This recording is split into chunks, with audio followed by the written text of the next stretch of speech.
Dito sa barangay Ginamgaman, sa munisipalidad pa rin ng Coner, matatagpuan daw ang di umano mahiwagang talon.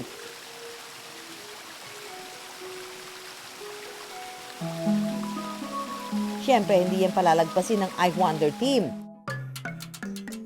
Pagkarating ng aming van sa jump-off point, dito na nga maghahanda ng mga piling-piling gamit na iaakyat. Maiwan na ang lahat, huwag lang ang kamera.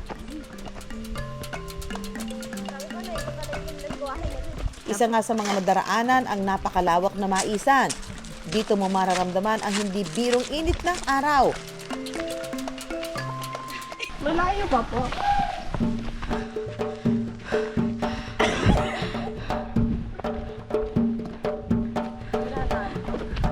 Ayoko na. Malayo na lang. Baka nakukuna ako dito. Hindi ko alam kung saan daan. Dito lang. Hindi ko alam. Tarik.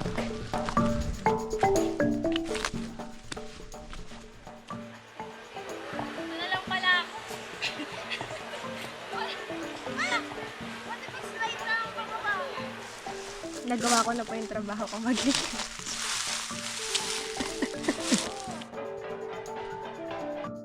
At pagkatapos ng halos 2 oras, narating na rin ng I Wonder team ang Banao Anito Falls.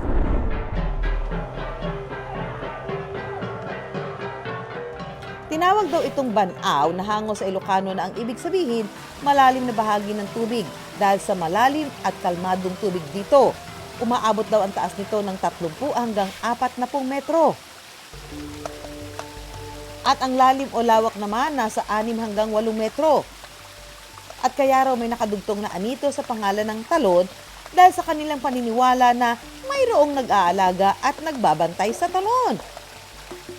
At ang talon daw na ito, di umano, nakapagpapagaling ng may sakit.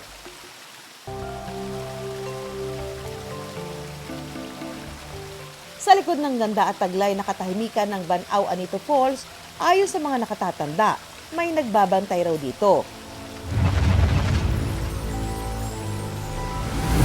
Isa raw sa magpapatunay nito, si Tatay Agapito na 55 taon nang naninirahan sa barangay Ginamgaman.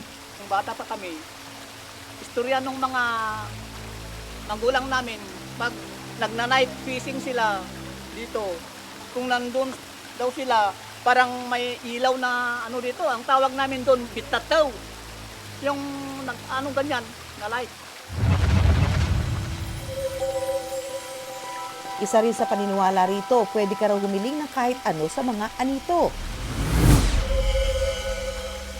At ang madalas daw hilingin ng mga nagpupunta rito, pagalingin ang malubha nilang karamdaman. At para raw dinggin ng anito ang kanilang mga hiling, mayroon silang atang o alay para sa mga anito. Katong nakwato kung na-display, no sa kailangan gidi espiritu, di siya mawa. Isa sa mga napagaling nga sa pag-atang ang asawa ng ka-wonder nating si Dindo, isa sa mga kagawad sa barangay Ginamgaman. Lumaki po yung ganito niya. Hindi niya manganga, hindi niya mabuka. Lumaki po. Tapos pumunta kami sa ospital. Yun, binigyan siya ng pang 5 days na gamot. Yun, hindi po, wala pong nangyari. Pero nang magbigay daw ng alay si Dindo, milagro raw na biglang umimpis ang pisngi ng kanyang asawa. Pero paalala lang mga ka-wonder, ang pag-aatang hindi raw basta-basta ginagawa dahil ang sinasabing anito baka raw magambala. At bilang respeto sa anito, ang I Wonder team nag-alay rin ng isang tradisyonal na sayaw na kung tawagin, tadok.